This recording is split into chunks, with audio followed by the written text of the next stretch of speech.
Hey, hey, hey. Time for another Out of This World story from rSpace. Today on rSpace, this story is what happens when someone's commitment to their Starbucks and online shopping lifestyle becomes stronger than their commitment to their actual marriage. My wife slept with another man for money. I divorced her and made sure that her car disappeared overnight. I grew up just a tier above poor, and I think that helped me grow up with a very sensible appreciation of money. I don't think that everyone needs to be raised in a house that struggles to be able to understand the importance of money, but in my case, I didn't get to choose, and I can still say that it helped. I can't say the same about the woman I am married to. Over the years, I've done my best to get her to have a good appreciation of money and how to spend it with sense. I'm not saying you need to tuck 90% of your money into a savings account, but I think you shouldn't be trying to burn through the entire paycheck without care for the more important things that the money can be used for. I, 30 male, have tried, but nothing has changed that much. My wife, Marianne, 31 female, has always been bad with money, and that's still the same. I've tried to sit her down and teach her like a professor. I've tried to lead by example. I've tried to incentivize her saving. Nothing has made her a dent. She just spends her money like it has no end. And when she runs out of money 2/3 of the way through the month, she starts looking to me to rescue her or get her the unnecessary things she really wants. I'm not here to cry about a wife who spends money like a teenager. I'm here to talk about how that bad financial discipline seems to be the reason why I have been cheated on. She has cheated on me for money, and I only have myself to blame. I saw that she wasn't the best with money when we started dating, and I put in a lot of work to make her spend more sensibly back then. I made a little progress, and I allowed that to fool me into thinking that I'd be able to get her to make even more progress. I thought all I needed was time. I've had my time, and it's no better. She told me that she was out of money on the 19th of the month. I said it was fine because I would fill up her car, and she could just use my account to order food or whatever she wanted to eat. I try my best not to give her actual cash or my cards because she's not sensible enough with her spending for me to trust her in that regard. She had me fuel her car a few times, and I saw that she made orders for food while she was at work. But by the 24th of the month, she wasn't ordering food anymore. She also didn't ask me for gas money. And then when she walked in with a box with a new bag in it, I had to ask where she was getting the money from. She's not a good liar. When she told me that she had found that she had tucked some money away somewhere and just happened to remember about it, I knew that she was BSing me. If she had the sense to save the money in the first place, I don't think her first instinct would be to use it to buy a handbag, especially when she was siphoning money from me for her food and gas. She would have used it to get through the end of the month. Maybe I'm giving her too much credit. I asked her where she had saved it, and she just mumbled that it was in some money app. She quickly changed the subject, and then she just started to gush about the bag that she had gotten for herself. I didn't say anything else because I didn't want to come off as a hater, but I knew that there had to be something happening that she didn't want me to know about. Sadly, the very first thing that came to my mind was that she was cheating on me. I love Marianne, but the thing about her is that I know all of her flaws. I love her a lot, but I will never say that we've had a perfect marriage or that we're perfect partners.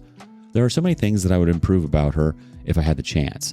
And one is that she tries to cover her butt a lot, even if it means telling a horrible lie. She dodges accountability, and I only have myself to blame for not being more strict with my criteria. Despite everything, I still loved and love her, which is why we're even married. So when she told me that she had just stumbled across the money, I was not very convinced. I knew that I was going to have to find out the truth for myself, so I didn't bother arguing with her.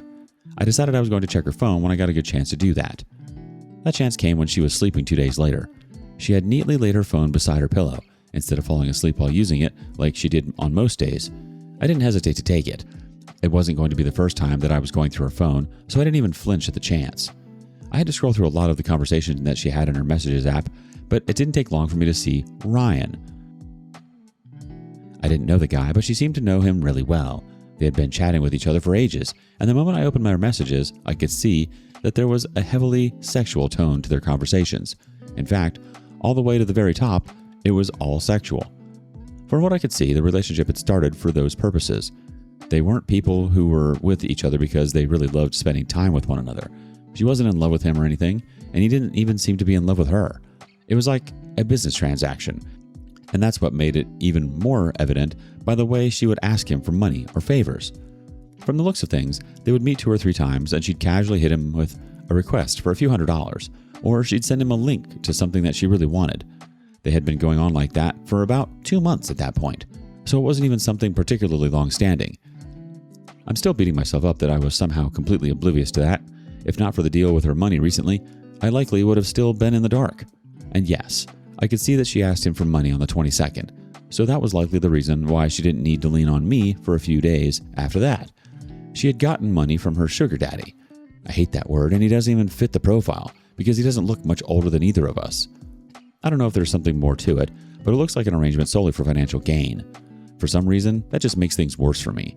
The reason for that is that it makes me feel like I'm married to an escort or a prostitute.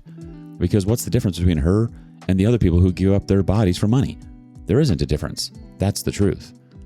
I've read so many stories of people being cheated on, but they never tell you how much it can really destroy you from the inside. It hurts me this badly, and I wasn't even in the kind of marriage that I felt came from heaven. Some folks are in perfect unions and hopelessly in love, and they still get cheated on. I wonder how bad it hits for those folk, because I can't imagine it hurting any more than it is hurting me right now. I wouldn't have had to go through this if she had just chosen to be a respectable woman. Her family is comfortable, and she grew up under those conditions. I struggle to understand why she's so helpless around money. I just can't wrap my head around it. I guess it doesn't matter. I'm going to have to end the marriage, so I should probably stop asking pointless questions and just try to get things done. It's going to be a divorce. It's funny because I have very little idea about how divorces work, but I guess there's a first time to learn anything. Update 1. This update is coming a whole lot later than I would have liked to, and I know that a lot of people have moved on from my story, but that's fine. For the sake of completeness, I want to make sure that I have the entire tale documented, so I'm here to tell you what happened when I finally chose to confront Marianne, my ex-wife, who I discovered had been cheating on me.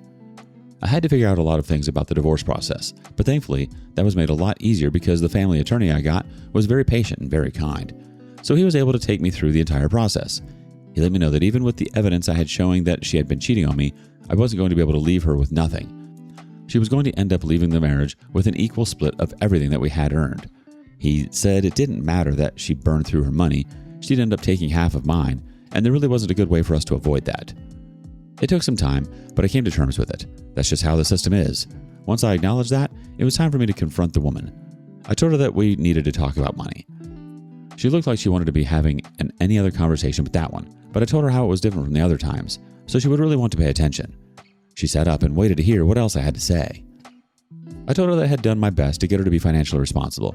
She wasn't a child. She was old enough to be able to manage money with sense, but it didn't quite seem like that was something I was going to be able to get her to do. She still wanted to spend money on silly things, acting like there was never an end to how much money she has. I told her that she seemed to worship money. If she didn't, she would have been more normal regarding it.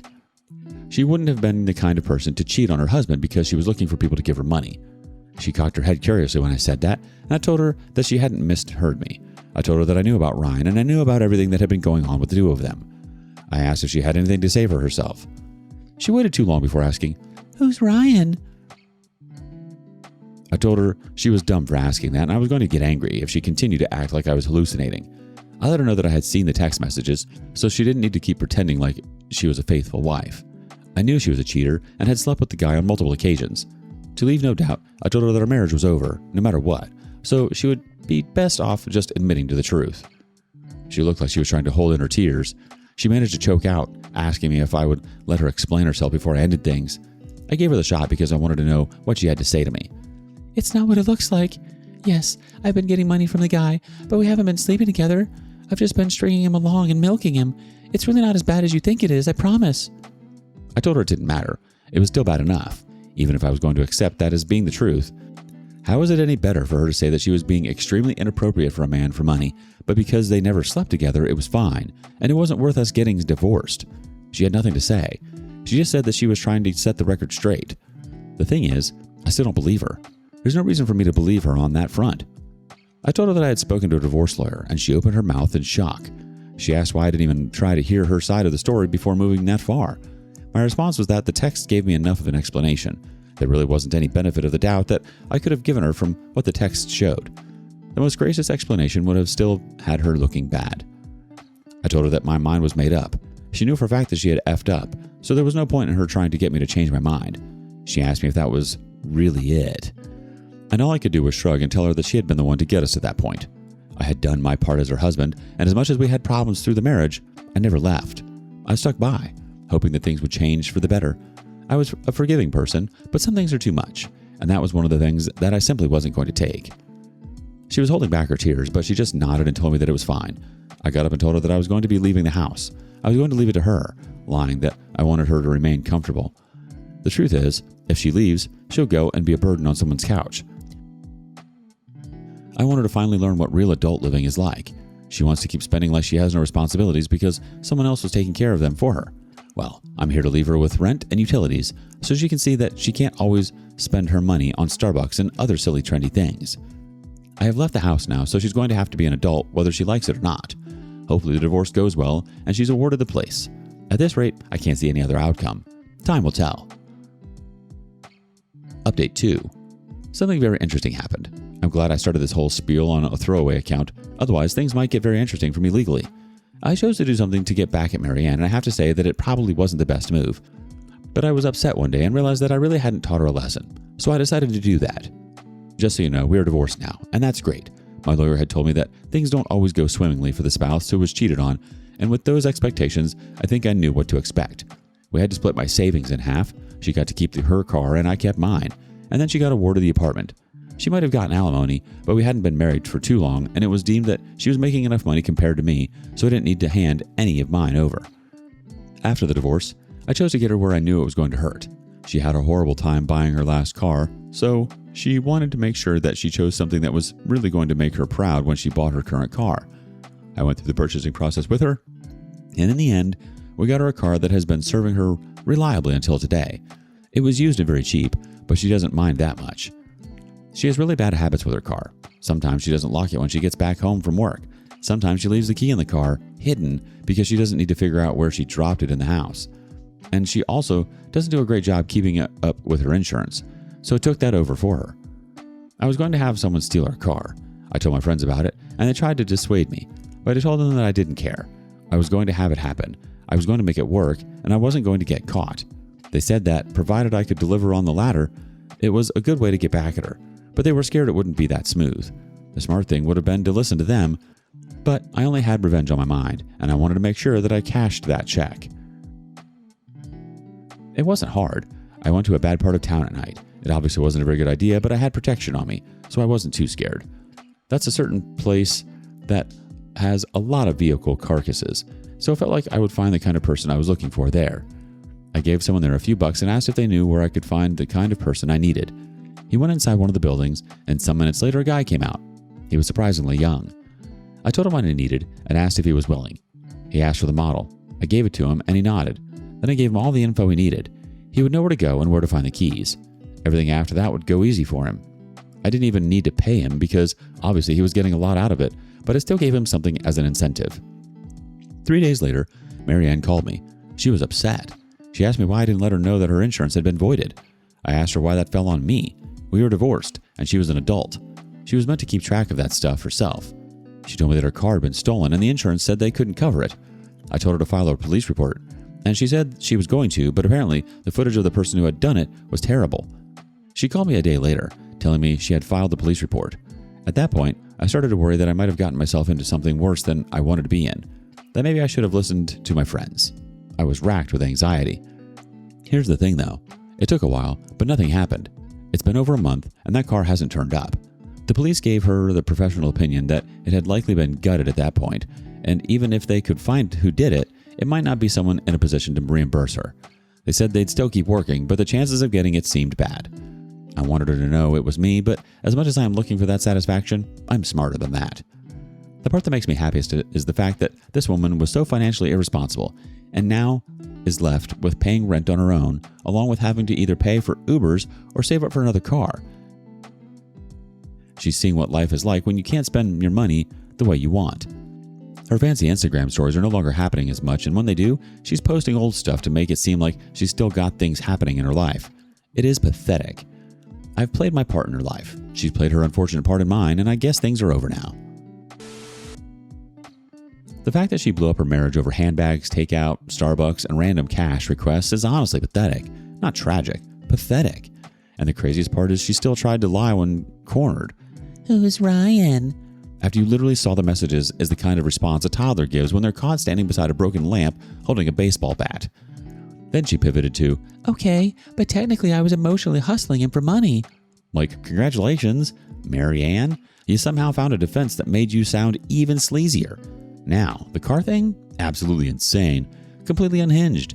But I'd be lying if I said I didn't understand the level of rage behind it. You basically looked at the situation and went, you know what? Since reality refuses to humble this woman, I'll schedule the appointment myself. What's more exhausting? Being cheated on or feeling like you've spent years carrying another adult through life? Let us know your thoughts in the comments below. And thank you for joining us today on rSpace. Be sure to like and subscribe and hit that notification bell so you don't miss out on our next video. Until next time.